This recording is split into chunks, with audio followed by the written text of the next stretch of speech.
Welcome to this video on problem management integration.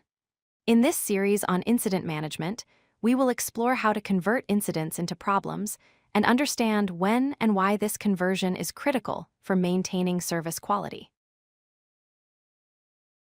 Let's start with the fundamentals. An incident is an unplanned interruption to a service that affects one or more users. Think of it as the symptom, the immediate problem that users experience. A problem, on the other hand, is the root cause underlying one or more incidents.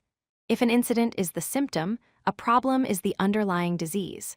Understanding this distinction is crucial for effective service management.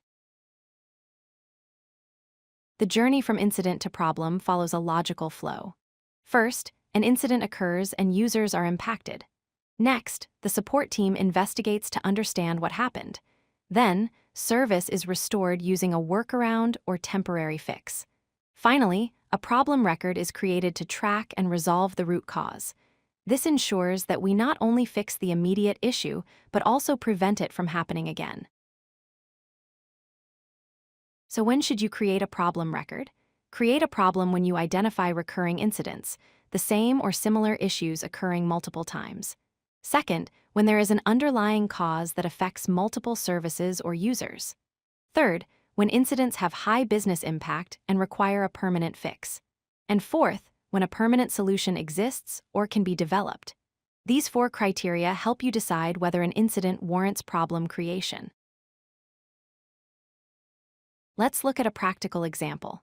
Imagine your database connection pool becomes exhausted every 3 to 4 days during peak hours. This is the pattern. Multiple incidents are logged, and your team applies a temporary workaround by manually restarting the service, but the root cause remains unknown. This is the trigger for creating a problem record. You would investigate the connection leak and implement a permanent fix, preventing future incidents. It's equally important to know when not to create a problem record. Don't create a problem for isolated incidents with no pattern, user errors or training issues, or one-time external dependency failures. These don't meet the criteria for problem creation. Instead, do create problems for recurring incidents, issues with identifiable root causes, and situations where a permanent fix is possible. This ensures your problem records focus on issues that truly need long-term resolution. The problem record creation process has 4 key steps. First, document the pattern by recording incident frequency, timing, and affected services. Second, analyze the root cause by investigating commonalities across incidents. Third, link the problem to related incidents to show the relationship between them. And fourth, plan the resolution by defining a fix strategy and assigning it to the development team. Following these steps ensures a systematic approach to problem management. Why does problem management integration matter? First, it prevents recurrence by fixing root causes instead of applying repeated workarounds.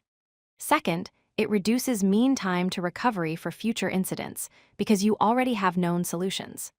Third, it builds a knowledge repository of system weaknesses and solutions for your team. And fourth, it improves overall service quality through continuous improvement and systematic problem resolution. These benefits directly impact your organization's operational efficiency and customer satisfaction. To summarize, remember these key points. Create problems from recurring incidents that have identifiable root causes. Link incidents to problems to maintain complete visibility across your service management process. Problem management prevents recurrence and significantly improves service quality. By integrating incidents and problems effectively, you create a robust framework for better service delivery and continuous improvement. If you like this video, hit that like button and don't forget to subscribe. Visit codelucky.com for more such useful content.